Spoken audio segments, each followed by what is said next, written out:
Perempuan di Bali tidak hanya menjadi penjaga keluarga, tapi juga penggerak komunitas yang tangguh dan inspiratif.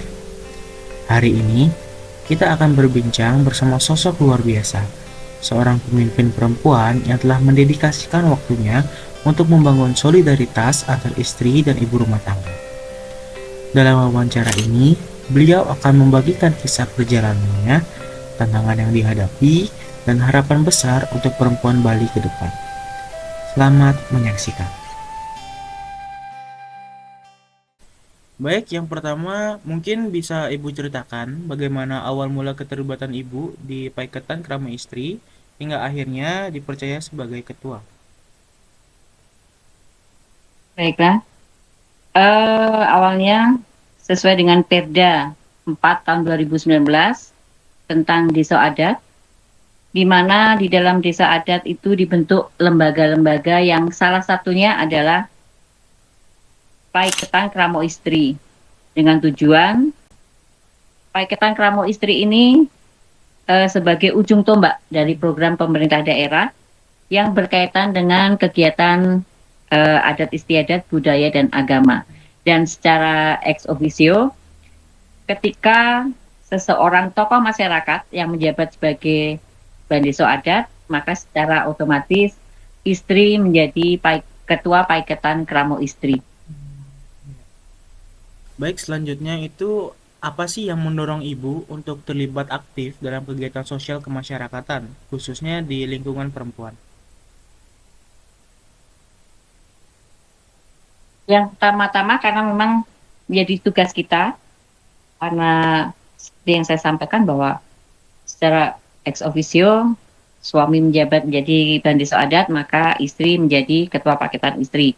Nah, itu menjadi salah satu dasar, dan kemudian kenapa kita aktif, karena tugas kita adalah bagaimana kita menyambungkan segala program yang disampaikan oleh pemerintah daerah dari tingkat paling atas sampai di tingkat paling bawah, yaitu Kramo Deso Adat, terutama eh, Kramo istrinya.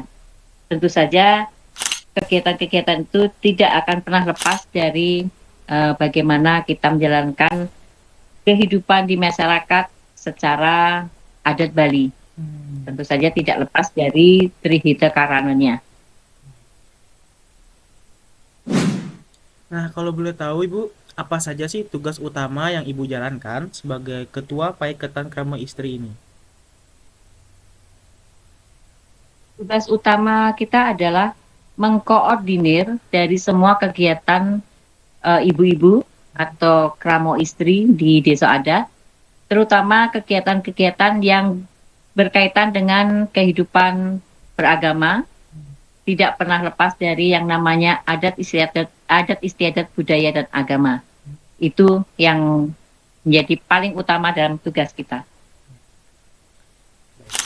Nah, bagaimana sih cara Ibu membangun komunikasi dan kebersamaan antar anggota yang memiliki latar belakang yang berbeda? Cara yang kita lakukan adalah melakukan pendekatan secara personal, karena setiap manusia pasti punya watak dan sifat yang berbeda, Ya. maka kita melakukan pendekatan sesuai dengan kondisi yang ada, sehingga kita bisa menjalin komunikasi yang baik dengan kramo istri yang lain. Baik, selanjutnya itu bagaimana sih cara Ibu menghadapi perbedaan pandangan atau konflik internal dalam organisasi?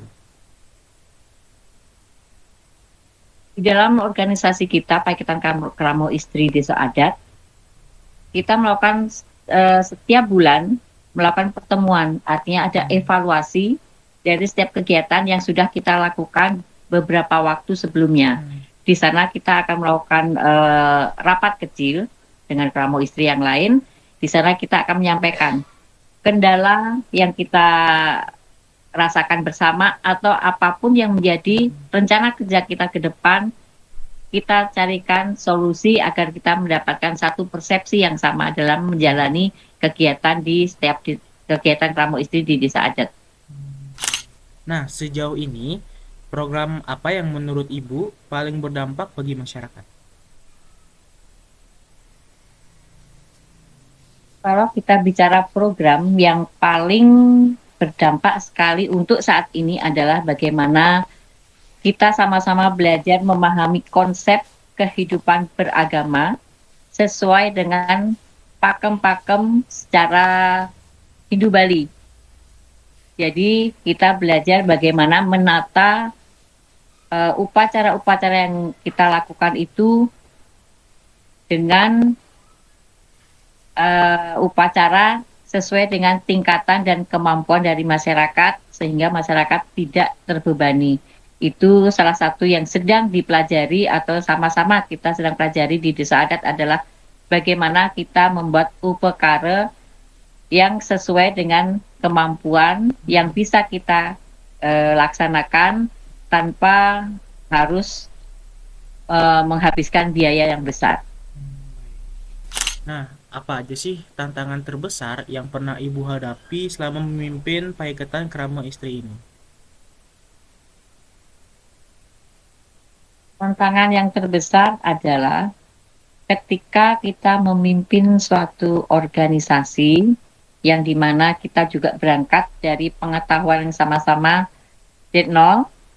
Jadi untuk menyampaikan beberapa hal ke Kramo, kadang kita merasakan ada hal yang mungkin tidak bisa diterima oleh masyarakat yang lain, tetapi kita akan selalu berusaha belajar terus agar pemahaman kita tentang kehidupan beragama di Bali, agama Hindu Bali, itu bisa kita sampaikan ke masyarakat dan bisa diterima dengan baik.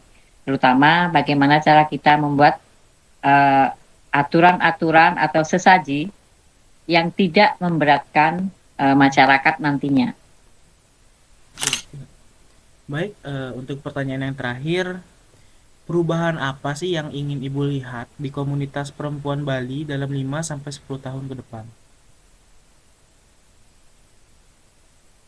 Harapannya adalah bahwa generasi muda nantinya bisa menjalankan kehidupan beragama sesuai dengan adat istiadat budaya dan agama Hindu Bali tanpa memberatkan. Artinya dengan upacara yang bisa dibuat sekecil mungkin dengan biaya yang tidak besar tapi tidak mengurangi makna. Jadi segala sesuatu yang dilakukan upacara itu biarpun kecil tapi tidak lepas dari konsep-konsep agama Hindu Balinya.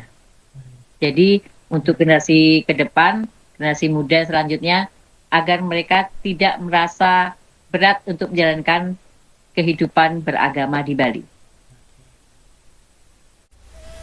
Demikian perbincangan kita bersama Ibu Ketua Paiketan Krama Istri di Kecamatan Slemadeg Barat, Bali. Semoga cerita dan pengalaman beliau bisa menjadi semangat baru bagi kita semua, khususnya bagi perempuan-perempuan Bali untuk terus berdaya, bersuara, dan berkontribusi bagi lingkungan sekitar. Sekian dari saya, terima kasih.